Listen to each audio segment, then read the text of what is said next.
सज्जाद मीर साहब, मैं आपसे सर मोहसिन साहब से भी मैंने यही सवाल पूछा और आपके आगे भी मैं यही सवाल रखूंगी। तहरीक-ए-इंसाफ सियासी जमातों से मुज़ाकरात की ख्वाह क्यों नहीं है? सर, किसी बात का डर है कि शायद उनका वोटर नाराज हो जाएगा अगर इन जमातों से बात कर ली तो? असल में तहरीक-ए-इंसाफ सियासी जमात है ही नहीं। उसने अपना पूरा बयानिया जो है वो फौज के खिलाफ बिल्ड किया हुआ है, बल्कि फौज के खिलाफ नहीं, बल्कि बहुत इक़्तिदार के दौरान उसकी जो एक टसल पैदा हो गई थी DGISI के साथ, और जो एक उन्होंने इसके बारे में जो एक इंक्वायरी रिपोर्ट इनको पेश की थी, वो टसल उसको इतनी पर्सनलाइज कर दिया उन्होंने कि वो इस बात पे तुल गए कि आर्मी चीफ मेरी मर्जी का होगा। यहां तक कह दिया कि फलां शख्स नहीं होगा, इसके अलावा जिसको चाहे बना दो। वो शख्स हो गया। अब कुछ देर खामोश रहे और कहा कोई इतराज नहीं, फिर खुलम खुला उसके खिलाफ शिकायत करने लगे, इतराज करने लगे। दुनिया में ऐसा कभी नहीं होता। कोई शख्स ये नहीं कर सकता, सियासी शख्स, कि फला आदमी आर्मी चीफ नहीं हो सकता। ये तो वो कर सकता, और सबको मालूम है इसका पस मंजर क्या है। पस मंजर भी लोगों को मालूम है कि उसने बताया था कि करप्शन के जो सारे डांडे हैं वो बनी गालत से जाके मिलते हैं। वो सारे केस जो इनके खिलाफ खड़े हुए हैं वो उस शख्स ने इनको बता दिए थे और कहा था कि मेरी जिम्मेदारी है कि मैं आपको बताऊं, आप इसका तदारुक करें।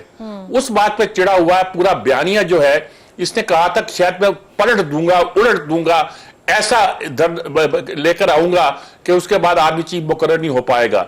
जब ये हो गया तो फिर इसने ये जो सारी सूरत हाल पैदा हुई 9 मई जो वाकया हुआ, वो देखिए, आप ये अकड़ जाते हैं कि मैं फौज से टकरा जाऊंगा।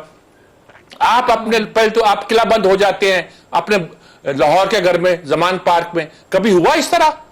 राह चलती जगहों पर आपने लोगों को लाके अपने गिर्द गिर्द बैठा दिया, जहां पेट्रोल बम है, कभी कुछ है, पुलिस पकड़ने जाती है, उन पर हमलावर हो जाते हैं। आप कहते हैं पुरअमन एहतजाज, हमारे से पुरअमन कहते हैं यार कि पुरअमन एहतजाज का हक है। बिल्कुल हक है। पुरअमन एहतजाज के माने देखे आपने? दुनिया भर में जब पुरअमन एहतजाज होता है तो लाइनों में लोग चलते हैं और ट्रैफिक चलती रहती है, उसके रास्ते में कोई रुकावट पैदा नहीं होती। आपने तो वहां पेट्रोल बम फेंके, क्या कुछ किया। उसके बाद जब 9 मई का वाकया हुआ, पहले दिन, दूसरे दिन, तीसरे दिन आपका रवैया मुख्तलिफ था। आपने कहा फिर ऐसा होगा, अगर होगा तो फिर ऐसा होगा। आपने तरदीद करने से इनकार कर दिया। अब आप कहते हैं कि अताम बंदयाल के कोर्ट में मैंने कहा था, बड़े दबे लफ्जों में आपने कहा, कुछ बात की थी, लेकिन वहां भी खुल पर नफी करने से इनकार कर दिया था। वो कार्ड सारा मौजूद है।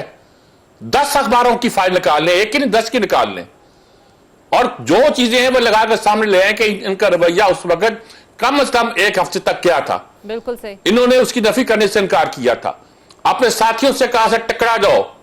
और जब आपका यह रवैया रहेगा और आप समझते होंगे कि आपकी ताकत का निसार इस पर है कि आपने फौज के खिलाफ एक बयानिया बिल्डअप कर दिया है, तो फिर आपका क्या ख्याल है कि फौज आपको यह कहेगी कि ठीक है हमने हथियार डाले, और वह फौज दुश्मन के सामने तो हो सकता है कभी किसी वक्त हथियार डाल दे, लेकिन यह नहीं हो सकता कि अपने लोगों के सामने इस तरह हथियार डाले। ये हुआ नहीं करता। बिल्कुल तारीख में कभी हुआ नहीं कि इस तरह नहीं सर। और अवाम अपनी फौज से, बिल्कुल, और अवाम अपनी फौज से मोहब्बत करते हैं। वो चाहती भी नहीं है कि वो ऐसे नील डाउन करें।